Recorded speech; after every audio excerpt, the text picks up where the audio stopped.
So I've been using the S23 for about 2 weeks every day, and I must tell you, I've learned a lot of amazing things about it. Now, for someone who hasn't really used an Android phone in the last 3 years, this is really surprising me, and I don't know if these features I'm seeing are new or they've been there, but I've not really gotten the chance to actually try one. And do you think I should switch to the Android? Let me know in the comment section.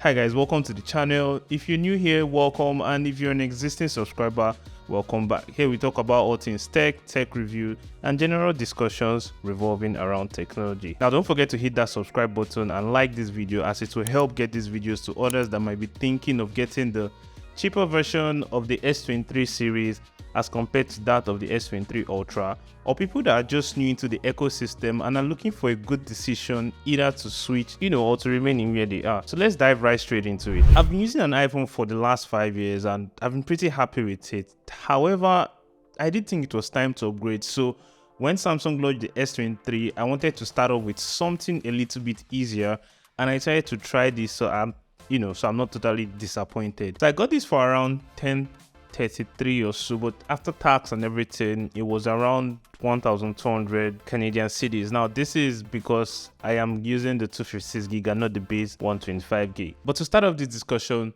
we'll just dive straight into the design of the phone. Now the Samsung S23 comes with a sleek and modern look. It has a glass back with a metal frame, which makes it feel very premium in the hand, and it's also very easy and lovable to touch. Now the phone is also thinner and lighter than my previous phone, which makes it easier to hold and use for a longer period.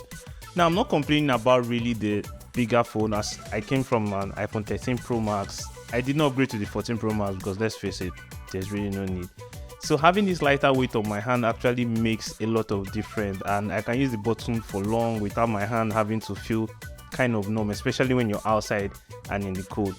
Now I really love how the placement of the buttons and the ports, they are really thought out, and it's easy to use them without any issues.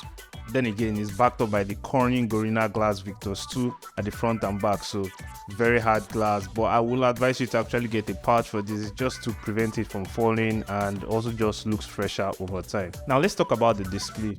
The Samsung S23 has a 6.1-inch AMOLED display, which is big, beautiful. Like, the colors are so vivid with peak brightness of about 1750 nits, and you can really see this brightness come alive when you're out in the open taking pictures or just using it under the sun, depending on the case scenario that you might be. Now the contrast is also excellent, and watching videos and playing game on this phone, honestly, it was a whole new experience for me. I really did love it.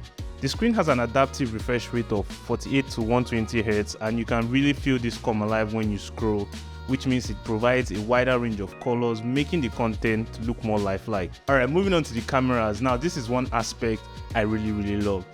The main reason I decided to switch to this phone is because the Samsung S23 comes with a triple camera setup. Not saying the iPhone doesn't, but anyhow, I digress. The Samsung S23 comes with a triple camera setup, including a 50 megapixel wide angle camera, a 12 megapixel ultra wide and selfie camera, and a 10 megapixel telephoto camera. Now the pictures come out so clear and sharp, and the low light performance is actually quite impressive. Now the camera software also includes a range of features and settings to enhance your photography experience, and if you want to shoot in RAW, there's an app you need to download from the Play Store to allow you to do that, but it's still within your ecosystem, so it should be easy for you to download and get this done. Now, another great feature of this phone is the battery life. And before I talk about the battery life, I kept looking for moons to snap to show how well the night photography is, but there has been no moon in Canada since I came. So luckily for us, we have a moon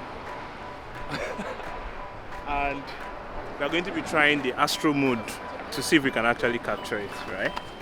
So point it at the moon and let me steady my hands. Let's zoom into it. Okay. Wow. These are how some of the photos look like.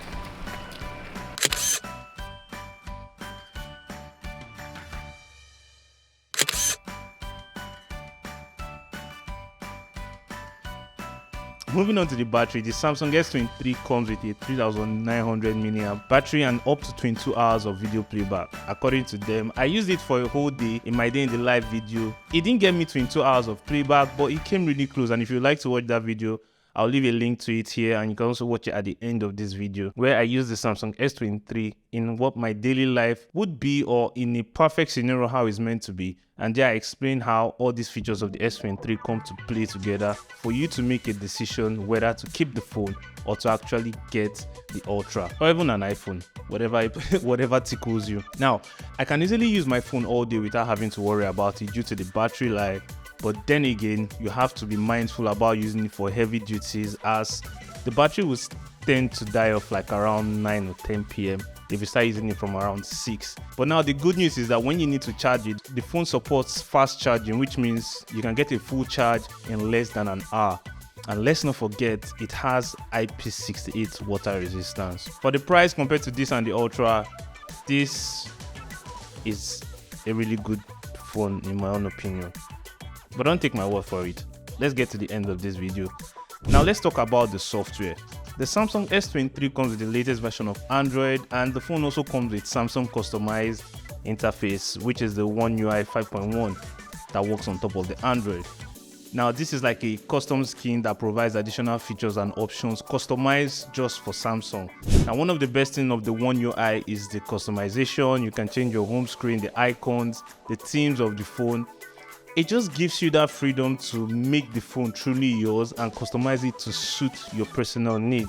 Now, before I talk about the performance of the phone, just how the One UI is customized for Samsung, Samsung also had a customized Snapdragon processor to go with it, which is the Snapdragon 8 Gen 2 mobile platform for Galaxy. Now, in the launch of this phone, Samsung claims that this is the fastest processor on any phone or any Android phone. But while using this phone, I could actually say I didn't notice any lag.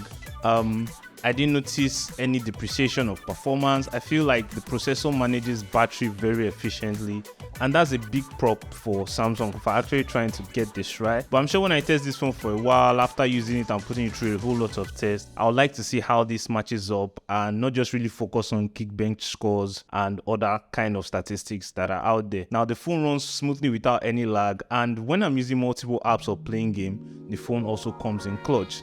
The phone has a base storage of 128 gig, but I'm using the 256 gig, which ensures me that there is always enough memory and storage for the phone to run smoothly on. So now these are some of the main reasons why I decided to switch and try the Samsung S23, and overall I have been very excited with my decision. I'm even thinking of now trying the S23 Ultra to see if I could use that to permanently replace my iPhones. What do you guys think? Have you tried the S23? Do you think these features are overhyped, or do you think the phone generally is overhyped? Let me know your thoughts in the comment section. Don't forget to like this video and share it with a friend, as it will mean a lot to me and also help a lot of people make up their mind and discover if they are to choose the S23. If you're new to this channel, here we're building a community of tech enthusiasts, and I'd really like you to be part of it. So please subscribe to the channel so that we can get this channel up to 5,000 subscribers and celebrate that amazing milestone. All thanks to you. I'll see you in the next one, and if you'd like to see my day in the live video with the S23, click this link and enjoy it.